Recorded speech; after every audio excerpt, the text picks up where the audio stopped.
Meus amigos, ficou tudo para o Maracanã. Primeiro jogo da final da Copa do Brasil, um histórico e gigantesco Corinthians e Flamengo. Por que histórico e gigantesco? Porque pela primeira vez os dois times mais populares do país decidem uma grande competição.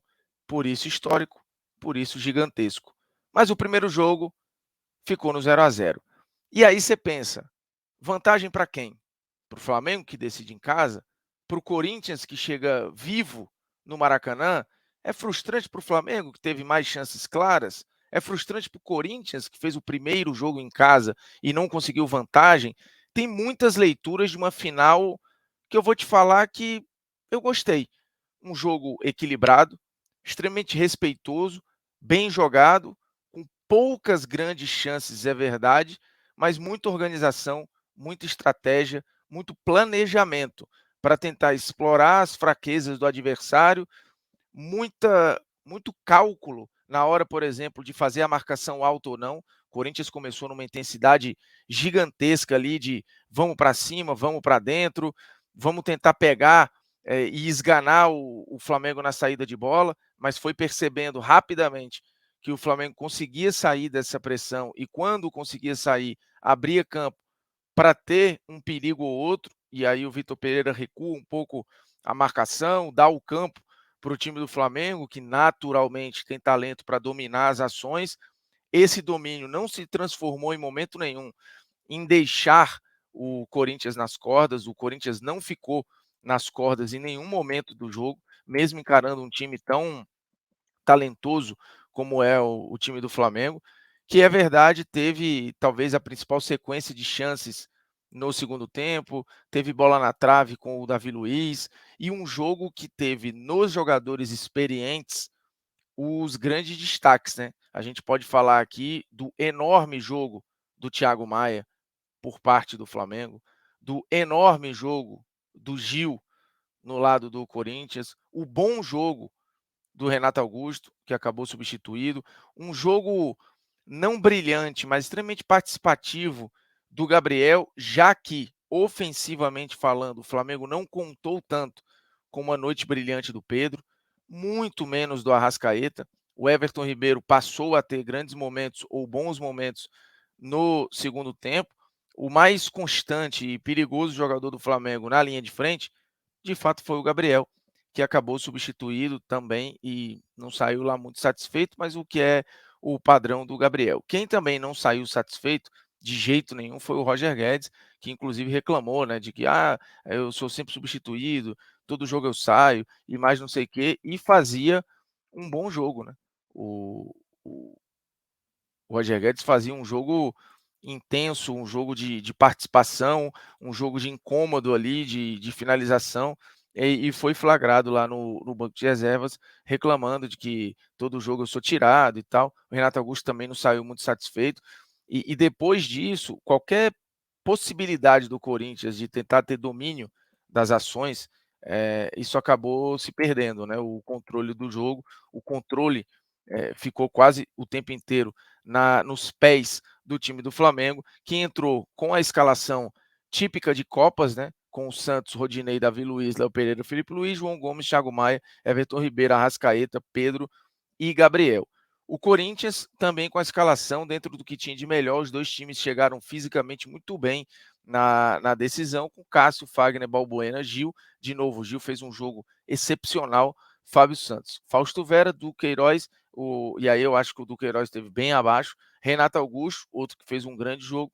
Adson fez um jogo muito discreto, muito ruim, talvez o jogador mais discreto no jogo todo, né? Como um todo, foi o jogador que talvez menos tenha aparecido, e o Uraberto e Roger Guedes. Então, tanto o Vitor Pereira quanto o Dorival usaram o que eles tinham de melhor, força máxima dentro do possível. Com uma curiosidade, o Pedro, no jogo neste primeiro jogo de decisão, teve um comportamento em vários momentos bem aberto pelo lado esquerdo, para tentar explorar ali a quebrada do Santos ou a bola longa do Davi Luiz em cima do Fagner. E isso foi uma estratégia muito, muito clara durante boa parte do jogo, né? O que acabou também deixando o Fagner um pouquinho mais afundado do que o habitual, né? O Fagner teve hoje menos participação ofensiva do que se imagina. O Rodinei também teve menos participação ofensiva, de fato, do que normalmente a gente vê, né? Ele até esteve presente no campo de ataque,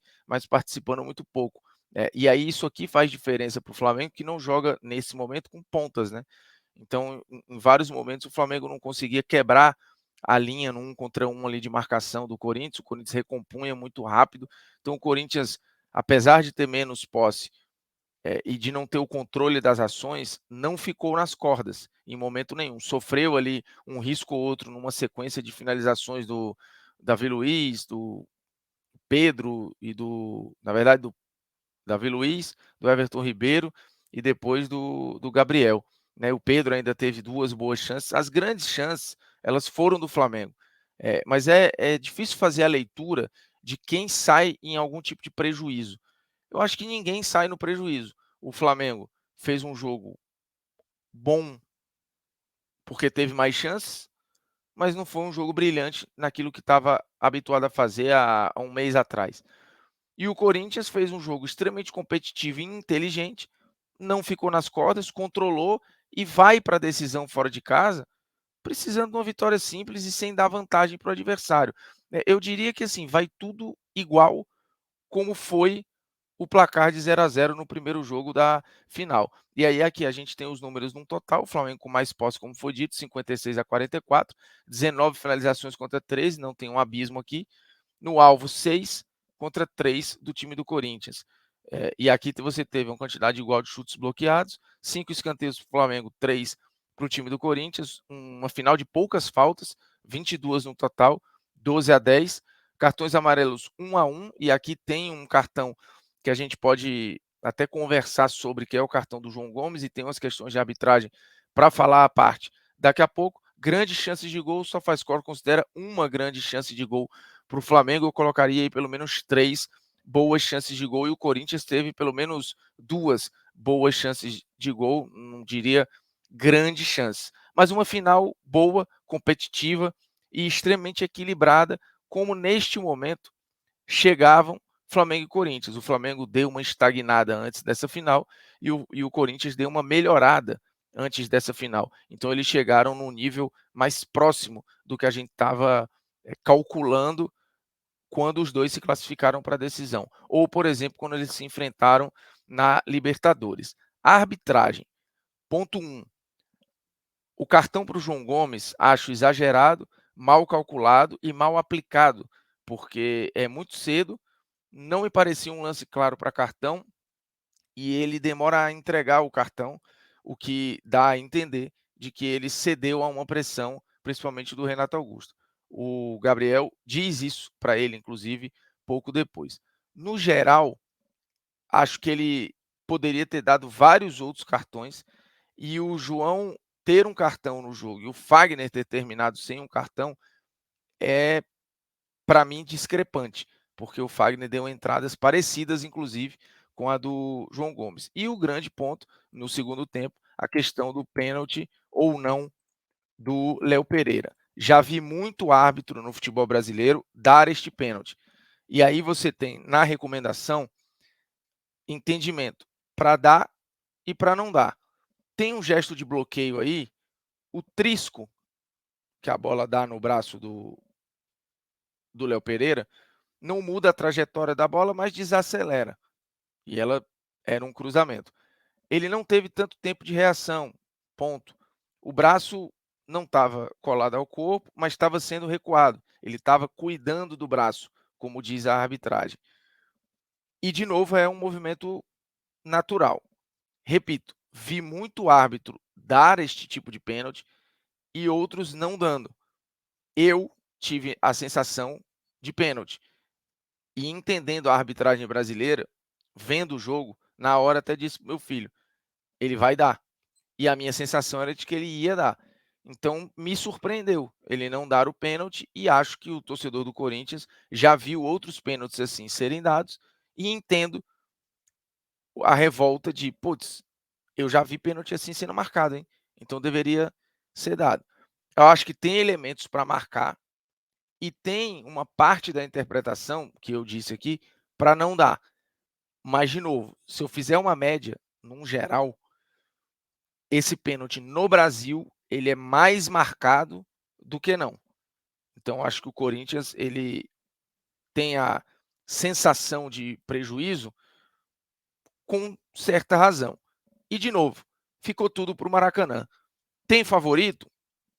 Se você considera o Flamengo mais time, e acho que é mais talentoso, e o Flamengo decidindo em casa para quase 70 mil torcedores, eu diria que o Flamengo tem vantagem, num geral. Mas o Corinthians mostrou um time muito competitivo, de muito estudo e de muito preparo. Detalhe, primeiro jogo bateu recorde na Arena. Neoquímica Arena viu o seu maior público na história pós-Copa do Mundo, o que é muito marcante e mostra o tamanho dessa decisão. E é muito provável que tenhamos recorde no Maracanã. Beleza? Isto posto, se inscreva no canal, toque na notificação, deixe seu like, deixe seu dislike, compartilhe o conteúdo e faz o que você quiser também. Se não quiser fazer nada, tá valendo. E um abraço. Se chegou até aqui, já tá bom. É nóis.